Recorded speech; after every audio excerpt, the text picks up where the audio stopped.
എന്റെ കുടുംബത്തിന് എന്താ പ്രശ്നം? ഇവളുടെ കുടുംബം ഒരു ദിവസം ഞാൻ ഇവിടെ വീട്ടിൽ പൊടുന്ന് കുളിക്കാൻ നിന്ന്. പൈപ്പിലാണല്ലോ നമ്മൾ സ്വാഭാവികമായിട്ട് കുളിക്കുന്നത്. ഇവളുടെ അമ്മ ഓടി നിന്നിട്ട് പറയാ, അയ്യോ മോനെ നീ പൈപ്പിൽ കുളിക്കില്ലേ, നീ ഷവറിൽ കുളിക്കാൻ. എന്നിട്ട് എന്താ ഷവറിൽ കുളിച്ചില്ലേ? അയ്യോ ഷവറിനെ കുറിച്ച് പറയാതിരിക്കുന്ന ബെറ്റർ. എന്താ? ഉജാലപ്പാട്ടയ്ക്കകത്ത് 24 ഊട്ടയിട്ട് വഴി വെള്ളം വീഴുന്നതാണ് ഇവളുടെ വീട്ടിലെ ഷവർ. എന്തായാലും കുളിച്ചില്ലേ? കുളി കഴിഞ്ഞ് ഞാൻ ഇറങ്ങിയപ്പോ ഇവളുടെ വീട്ടിലെ കോഴികളെല്ലാം കൂടി എന്നെ കണ്ടിട്ട് പേടിച്ചു ഒറ്റ ഓട്ടം. നീലക്കുറുക്കനെ കണ്ട കോഴികൾ പേടിച്ചോടാതിരിക്കുവോ? ഇതാണോ നിങ്ങളിപ്പോ ഡിവോഴ്സിനുള്ള കാരണം? ഇതൊക്കെ വലിയ പ്രശ്നമാണോ? കഴിഞ്ഞിട്ടില്ല.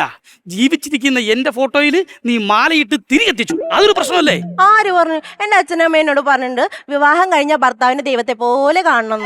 ദൈവമേ, അച്ഛനമ്മ പറയുന്നതെന്ത്, ഇവള് കേട്ടതെന്ത്? അയ്യോ, നിങ്ങൾക്കേ കല്യാണം കഴിഞ്ഞിട്ട് നിങ്ങൾ എന്നെ ആത്മാർത്ഥമായിട്ട് സ്നേഹിച്ചിട്ടുണ്ടാ? ആകെ സ്നേഹിച്ചിട്ടുള്ള 1 വർഷമാണ്. 1 വർഷം. അതെന്താ നിനക്ക് ഇത്ര ഉറപ്പ്? എന്താ ഉറപ്പെന്നാ? കല്യാണം കഴിഞ്ഞിട്ട് ആ 1 വർഷത്തിൽ ഞാൻ നിങ്ങളെ ഫോൺ വിളിക്കുമ്പോ ഒറ്റ റിങ്ങിൽ നിങ്ങൾ ഫോൺ എടുത്തിരുന്നു. അതിനുശേഷം വിളിക്കുമ്പോ നിങ്ങൾ ഫോണേ എടുക്കുന്നില്ല. അതെന്താ കാരണം എന്നറിയോ? എന്താ? ഞാൻ മാത്രമല്ല, കേരളത്തിലെ എല്ലാ ആണുങ്ങളും അങ്ങനെയാ. ആദ്യമേ 1 വർഷത്തിനുള്ളിൽ നീ വിളിക്കുമ്പോ നിങ്ങൾക്ക് ഞങ്ങളോടുള്ള കെയറിങ്. 1 വർഷം കഴിഞ്ഞാലാ? അത് കഴിഞ്ഞ ടോർച്ചറിങ്. ഈ